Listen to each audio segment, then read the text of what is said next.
Bill की मुखालिफत में खड़ा हुआ हूं। किसी एक शायर ने बड़ा अच्छा कहा था, जब भी ज़मीर और ज़र्फ का सौदा हो दोस्तों, जब भी ज़मीर और ज़र्फ का सौदा हो दोस्तों, कायम रहो हुसैन के इनकार की तरह।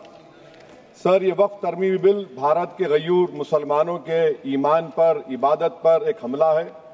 नरेंद्र मोदी की हुकूमत ने इस मुल्क की सबसे बड़ी अक़लियत के खिलाफ एक ऐलान जंग कर दिया, और ये जंग ना सिर्फ मेरे जिस्म पर है, बल्कि मेरी आज़ादी पर, मेरी समाजी और माशी मार्जिनलाइजेशन पर है, मेरी शहरियत पर है, मेरे मदरसे, मस्जिदों, खानखाहों और दरगाहों को निशाना बनाया जा रहा है।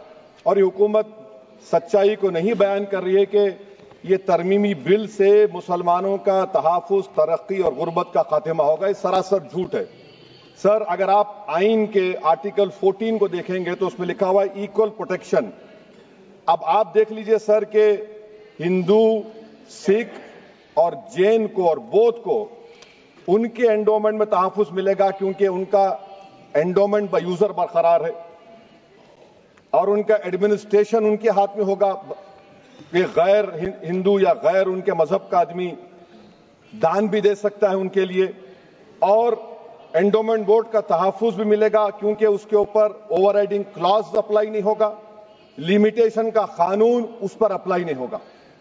उसके बरक्स ऑपोजिट आप देख लीजिए, मुस्लिम वक्फ को वक्फ बाय यूजर निकाल दिया गया। एक मुस्लिम वक्फ की जायदाद पर कब्जा होगा, लिमिटेशन लगेगा तो जो एनक्रोचर है, जो खाबिज है, वो रातों रात मालिक बन जाएगा और एक गैर मुस्लिम वक्फ बोर्ड को एडमिनिस्टर करेगा। ये आर्टिकल 14 के इक्वल प्रोटेक्शन का वायलेशन। अब आर्टिकल 14 में सर इक्वालिटी बिफोर लॉ भी है, और उसका कैसा वायलेशन हो रहा है कि कोई आर्बिट्ररी स्टेप नहीं ले सकता और कोई भी ऑफिशियल किसी भी तरीके से गलत आर्बिट्ररी फैसला नहीं लगा। यहां पर आप एक डेजिग्नेटेड ऑफिसर को रखकर वो फैसला लेगा कि ये जायदाद वक्फ की है, गवर्नमेंट की है। क्या ये प्रिंसिपल्स ऑफ नेचुरलिटी के खिलाफ नहीं है, जिसका तकर्रुर एग्जीक्यूटिव करती है? ये हमारे theory of separation of powers, Bharat के आइन का बेसिक स्ट्रक्चर का हिस्सा है। क्या इसका वायलेशन नहीं है? सर, आर्टिकल 25 का वायलेशन कैसे है कि आप मुसलमानों से वक्फ बाय यूजर छीन रहे हैं और फिर आप कर्ब कर रहे हैं वक्फ वाल औलाद को, मगर वहीं पर दूसरे धर्म के मानने वालों को उनके मजहब पर चलने की पूरी इजाजत है। लफ्ज जो आर्टिकल 25 में इस्तेमाल हुआ सर, वो इक्वली एंटाइटल्ड, यहां पर मुसलमानों के इक्वल एंटाइटल्ड नहीं हो रहा। अभी हम गृह मंत्री का, वजीर दाखिला का यहां पर उनका हमने तकरीर सुनी, यहां पर वो ये कहते हैं, वजीर दाखिला, शायद वो कटमुल्ला की जबान ना कह दें, वजीर दाखिला कहने पर वजीर दाखिला ने अपने बयान में कहा कि बोर्ड और काउंसिल जो होगा वो माने वक्फ इस्लाम से अलग है। सर, अगर ये बात सच है आपकी, तो फिर आपको यह कानून बनाने की जरूरत ही नहीं है। आप एक नॉन स्टैट्यूटरी बॉडी बना दीजिए। ये जो कानून बन रहा है ना सर, ये आर्टिकल 26 इसका सोर्स है, और आर्टिकल 26 जब इसका सोर्स है तो आर्टिकल 26 का ABCD क्या कहता है कि रिलीजियस डिनोमिनेशन को अपने मजहब के अफेयर्स खुद चलाना, मूवेबल इमूवेबल प्रॉपर्टी को लेना और एडमिनिस्टर करना। जब हिंदू धर्म को, बौद्ध धर्म को, सिखों को यह राइट दिया गया है, तो आप कैसे मुसलमानों से छीन रहे हैं? तो ये आर्टिकल 26 का ग्रेव वायलेशन है। तो सर, अब वक्फ बाय यूजर का मामला देखिए, मिनिस्टर साहब ने कहा कि एंक्रोचमेंट हो रहा है, 17,000 एंक्रोचमेंट हुए हैं।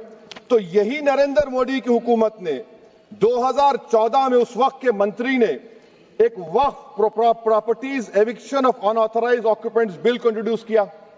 आपने विड्रॉ कर लिया 2024 में उसको। क्यों विड्रॉ किया सर आपने? जब आप मान रहे थे कि एंक्रोचमेंट हो रहा है तो आपने बिल को विड्रॉ कर लिया। अच्छा सर, अब वक्फ बाय यूजर को आपने निकाल दिया, माने कंडीशन क्या लगाए कि अगर उसमें डिस्प्यूट होगा और गवर्नमेंट प्रॉपर्टी होगी। सर, डिस्प्यूट तो है। मिसाल के तौर पर मोहिबुल्लाह साहब जिस मस्जिद के इमाम है, पार्लियामेंट के सामने मस्जिद है सर, 123 प्रॉपर्टीज में मस्जिद है, डिस्प्यूट चल रहा है। कल कलेक्टर या डिस्ट्रिक्ट ऑफिसर बोलेगा कि भाई साहब ये गवर्नमेंट प्रॉपर्टी है, स्टिकर लगा दिया जाएगा, मस्जिद बंद, गवर्नमेंट प्रॉपर्टी हो गई, होगी ना सर? अब ये बताइए, आप जब से यहां पर पूरे बीजेपी रूलिंग पार्टी हमको ज्ञान दे रहे हैं कुछ नहीं होगा, कुछ नहीं होगा। मैं दलील के साथ बता रहा हूं आपको, ये मस्जिद दिल्ली गवर्नमेंट बोलती हमारी है, वक्फ दिल्ली वक्फ बोलता हमारी है। तो सर वक्फ बाय यूजर, अगर मैं अपनी गवर्नमेंट के खिलाफ वक्फ बोर्ड वक्फ बाय यूजर इस्तेमाल नहीं करेगा तो क्या है सर? अच्छा, ये अमेंडमेंट जब हो जाएगा तो मुझे कहने दीजिए सर, सिर्फ प्राचीन मंदिरों की हिफाजत होगी, मस्जिदों की नहीं होगी। अब सर आप आ जाइए, अगर डिस्प्यूट मेरा एंशिएंट मॉन्यूमेंट से वक्फ का, एक मिसाल दे रहा हूं, दिल्ली में 172 वक्फ प्रॉपर्टीज एएसआई कंट्रोल में है, मैं तो हार ही गया वो, क्योंकि मेरे पास डॉक्यूमेंट नहीं है। आप कह रहे हैं कि डॉक्यूमेंट चढ़ाओ। अगर मेरा गवर्नमेंट से डिस्प्यूट चल रहा है, मैं तो क्लेम ही नहीं कर सकता, क्योंकि आप जज बनेंगे, आप ही फैसला करेंगे, और जब तक आप फैसला नहीं करते वो वक्फ की प्रॉपर्टी नहीं होगी। वो प्रोविजन डाल दिया आपने। अच्छा, अगर मेरा डिस्प्यूट एनक्रोचर से होगा सर, तो एनक्रोचर में तो आपने तो 107 को डिलीट कर दिया। आप रातों रात काबिज को, एनक्रोचर को मालिक बना रहे हैं। सर मैं ये पूछना चाहता हूं आपके जरिए हुकूमत से, एक मुंबई में एक बहुत बड़े दौलतमंद है, खोजा बरादरी का यतीम खाना था, उन्होंने 2004 या 5 में 22 करोड़ में खरीद लिया। वो केस सुप्रीम कोर्ट में, क्या आप उनको मालिक बनाना चाहती है लिमिटेशन एक्ट अप्लाई करके? हमको बताइए, हम जानना चाह रहे हैं। और सच्चर कमेटी ने सर 2007 में कहा कि दिल्ली के 123 प्रॉपर्टीज की मार्केट वैल्यू 6000 करोड़ की। आज हम 2025 में आ गए, क्यों आप उन प्रॉपर्टीज के खिलाफ पड़े हुए? 1976 में उस वक्त के वजीर आजम इंदिरा गांधी लेटर लिखा, इसको आप दे दीजिए, मगर आप उसको मानने को तैयार नहीं है। तो सर और एक जो झूठ फैलाया जा रहा है, management empowerment efficient development. Sir this bill takes any management from the hands of Muslims, disempowers the waqf in comparison to any other stakeholder, takes away the efficiency of administration and hampers development. Waqf disempowerment in the name of efficiency, inefficiency is being created.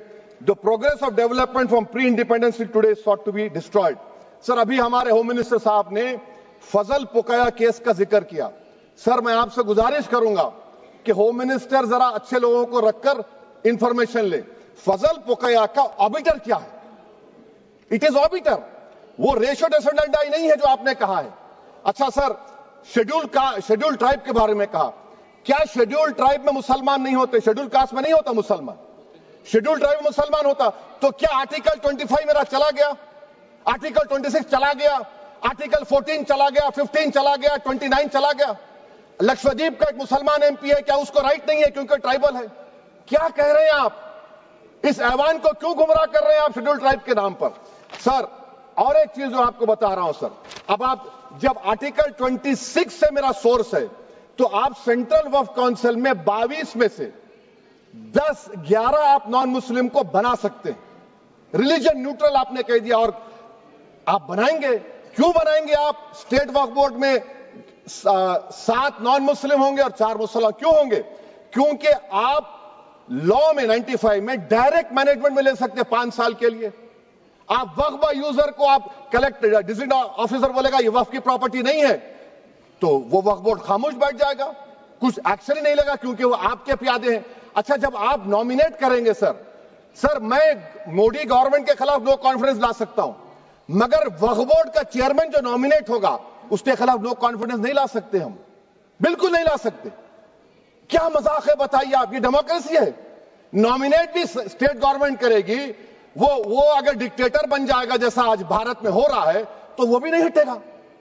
कम से कम यहां पर तो election है, वहां पर तो आप 5 साल झेलते रहो उसको। अच्छा सर, अब ये जो क्लॉज 11 और क्लॉज 9 आप 16AA से देखिए, where the qualification of the members of the board has been limited only to 3 categories contained in 14(1)(c). Intention is very clear that the majority is to be packed with non-Muslims. So who will defend my interests, sir?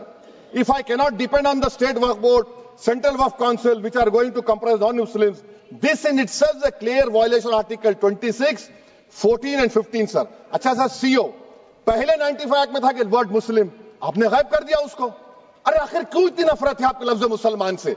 अच्छा फिर क्या कह रहे हैं आप कि ये भी आर्टिकल 26 का वायलेशन है। सब जितने हिंदू धर्म के प्रॉपर्टीज हैं, सिख धर्म के हैं, बौद्ध के हैं, और आपके जेन के, वहां पर उन्हीं के मजहब का ऑफिसर होगा। और कहां पर नहीं होगा? वक्फ बोर्ड में। Waqf board is a pure religious institution, इसको समझने की जरूरत है। तो आप ये कर दे रहे हैं सर। अच्छा सर, आप देखिए, अब आप आ जाइए ये ट्राइब्यूनल पर। मुझे समझ में नहीं आया सर कि हमारे होम मिनिस्टर वजीर दाखिला ने क्या कह दिया कि 2013 का जो कानून है वो नहीं बनता तो हम नहीं लेके आते। मैं बड़े अदब के साथ उनसे पूछना चाह रहा हूं कि क्या उस वक्त राजनाथ सिंह साहब, आडवाणी साहब, हमारी लेट सुषमा स्वराज, ये बड़े बड़े नेता यहां बैठे थे? आपने यूनानिमस उस कानून को पास करवा दिया। कीर्ति आजाद थे उस वक्त, अब यहां बैठे हैं वो टीएमसी में। तो क्या आप गलत थे या वो गलत थे? हमको बता दीजिए, आप बता दीजिए। क्योंकि अगर आडवाणी आपके लिए बहुत बड़ा नेता है, मेरे लिए नहीं हो सकते, आपके लिए आपने पद्मश्री दिया उनको। मोहतरमा सुषमा स्वराज की जबरदस्त तकारीर का मैं कायल हूं, वो बैठकर उस 2013 को यूनानिमस पास कर दिए। मुझे कंफ्यूजन है कि क्या अमित शाह, नरेंद्र मोदी बड़े हैं या आडवाणी बड़े हैं? आपके लिए आप तय कर लीजिए। अच्छा सर, आपके tribunal sir, railway Clements tribunal, NGT tribunal, income tax, वैसे 14-15 ट्राइब्यूनल है। हिंदू एंडोमेंट का ट्राइब्यूनल, सबका अपील नहीं होती, रिव्यू होता है। गृह मंत्री सरकार कह रही है कि नहीं, रोक दिए, रोक लगा। कैसे रोक लगाते हैं? रिव्यू और अपील में तो फर्क होता है ना सर। आप ही कह रहे हैं कि पूरे कोर्ट्स में बैकलॉग है और आप अपील कर रहे हैं। अच्छा सर, रिटायर्ड डिस्ट्रिक्ट जज 95 में सिटिंग डिस्ट्रिक्ट जज था, जो एडमिनिस्ट्रेटिव कंट्रोल था सीजीआई साहब, उसको निकाल दिए। अच्छा सर, अब आप अभी हमारे मंत्री साहब ने कहा trust, sir Shri Sai Baba trust 2004, वो ये कहता है जो ऑफिसर उसमें काम करता उसको साई बाबा का डिवोटी होने चाहिए और उसको डिक्लेरेशन लिख के देना पड़ेगा। यहां पर हो रहा तो यहां पर क्यों नहीं हो रहा? अच्छा सर, आप फिर देख लीजिए, ये आपका हो गया सर। हां, अब अमित शाह साहब ने सेक्शन 2A के बारे में कहा और उन्होंने इस बात का इकरार कर लिया कि दाऊदी बोहरा के लिए यह बनाया गया है। मगर मैं आपके जरिए से गवर्नमेंट से पूछना चाह रहा हूं, आपने तो उस प्रोवाइजो में दाऊदी बोहरा का नाम ही नहीं लिखा। आपने उनको भी थैंक यू कर दिया, उनका नाम क्यों नहीं लिखा आपने? और सर, और गवर्नमेंट क्या कर रही है? आप मुस्लिम समाज में जो बेकार किस्म के लोग हैं उनको एक रास्ता बना रहे हैं, एग्जिट दिखा रहे हैं कि तुम्हें वक्त से बचना है तो तुम्हें ट्रस्ट बना लो। ये क्या कर रहे हैं सर आप? कम से कम उन दाऊदी बोहरा को आप दे देते। अच्छा sir, clause 3V section 36 clause 18 देख लीजिए। Oral Waqf, oral appointment has sought to be discontinued even though it is recognized practice in Islam. Muslim personal law has recognized oral waqf and 1937 Shariat Application Act. Sir, आप clause 39 पर आ जाइए। 5 साल के लिए मुसलमान। मैं किरण रिजिजू से पूछना चाहता हूं, सर दाढ़ी रखे तो मुसलमान प्रैक्टिसिंग है या क्लीन शेव आपकी तरह है? तो बताइए हमको, प्रैक्टिसिंग क्या होगा? अच्छा, किसी को पकड़ के मॉब लिंच कर दिया और बोले कि जेएसआर का नारा लगाया, और वो जेएसआर का नारा लगाया तो क्या मुसलमान रहेगा? नहीं रहेगा। या फिर देश के प्रधानमंत्री ने कहा था कपड़े देखकर पहचानो, तो क्या कपड़े देखकर आप कह देंगे? अच्छा, अगर कोई क्रिश्चियन हिंदू धर्म कबूल करता है तो क्या वो मंदिर को नहीं दे सकता प्रॉपर्टी? फिर भारत के संविधान में आर्टिकल 300 क्यों है सर? राइट टू इक्वालिटी क्यों है? फ्रीडम ऑफ रिलीजन क्यों है? 5 साल कहां से लाएंगे? अच्छा सर, और एक चीज सर, और एक चीज मैं आपको बोल के खत्म कर दूंगा सर। इस बिल में वक्फ औलाद का सर, इसमें आप देखिए clause 432, the creation of waqf aulad shall not result in denial of inherent rights to heirs including women heirs or the wakif or the right of person. Sir, ये आर्टिकल 25 का वायलेशन है, शरीयत एप्लीकेशन एक्ट 37 का वायलेशन, आर्टिकल 300A का violation है। अच्छा, हिंदू धर्म में सेल्फ एक्वायर्ड प्रॉपर्टी को एक हिंदू, अब उसके फर्ज के 2 बच्चे हैं, वो एक को अपनी पूरी दौलत दे सकता है, कोई रोक टोक नहीं है। वो कहेगा नहीं मैं घर के बच्चों को नहीं दूंगा, मोहल्ले के गरीब को दे दूंगा, वो भी कोई रोक टोक नहीं है। वहां पर आपको बच्चों की फिक्र नहीं है। जब मैं अपनी प्रॉपर्टी को अल्लाह को मालिक बनाकर दे रहा हूं, आप कह रहे बच्चों की फिक्र नहीं है। इतनी मोहब्बत आप बिल्किस बानो से दिखा देते तो आपके लिए दुआएं देती आपके लिए। तो सर, आप दूसरी बात आप देख लीजिए सर, आखिरी बात कहकर मैं अपनी बात को मुकम्मल कर रहा हूं सर। नहीं मुकम्मल कर रहा हूं। स्पीकर साहब बहुत टाइम दे दिए। सर आप देखिए, इसमें अमित शाह साहब बोले कि इतनी प्रॉपर्टीज का कब्जा हुआ, चोरी हुई, ये हुआ।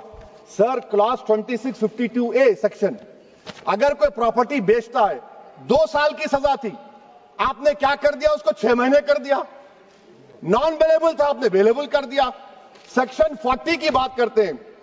सेक्शन 40 में सर हमको जो ज्वाइंट वर्किंग कमेटी का जो नोट्स दिए, उसमें मिनिस्ट्री ऑफ माइनॉरिटी अफेयर्स ने कहा कि 30 साल में 515 केसेस सेक्शन 40 के और सिर्फ 8 लोग कोर्ट को गए। वक्फ यूजर का कानून तेलंगाना आंध्रा में है, सेक्शन 40 का कानून तमिलनाडु 63 है, आंध्र प्रदेश में 43 है। और सर आप डायरेक्शन दे रहे हैं, अच्छा क्लॉज 4218B देखिए सर, आप रूल बना रहे हैं, कोऑपरेटिव फेडरलिज्म के खिलाफ है, इतना रूल बना रहे हैं। और आखिर में सर मैं आपको बताना चाह रहा हूं स्पीकर साहब, ये बिल का मकसद सिर्फ मुसलमानों को जलील और रुस्वा करना है, मुसलमानों को दूसरे दर्जे का शहरी बनाने का इनका मकसद है। सर अगर आप हिस्ट्री को पढ़ेंगे तो महात्मा गांधी उस वक्त के व्हाइट अफ्रीका में सफेद फार्म अफ्रीका के कानून को महात्मा गांधी ने कहा था कि ये मेरा कॉन्शियंस इसको मानता नहीं है, मैं इस कानून को कबूल नहीं करता हूं। तो महात्मा गांधी ने क्या किया, उन्होंने उस कानून को फाड़ दिया। तो मैं गांधी की तरह इस कानून को फाड़ता हूं। ये अनकॉन्स्टिट्यूशनल है सर। इस देश में झगड़े पैदा करने का काम बीजेपी करना चाहती है मस्जिद और मंदिर के नाम पर, इसीलिए मैं इसका कंडेम करता हूं। और मैं आपसे गुजारिश करता हूं कि मैंने अपने 10 अमेंडमेंट दी है, आप इसको कबूल करिए सर, मुझे बोलने का मौका दीजिए और उस पर डिवीजन का मैं डिमांड भी करूंगा। Thank you sir.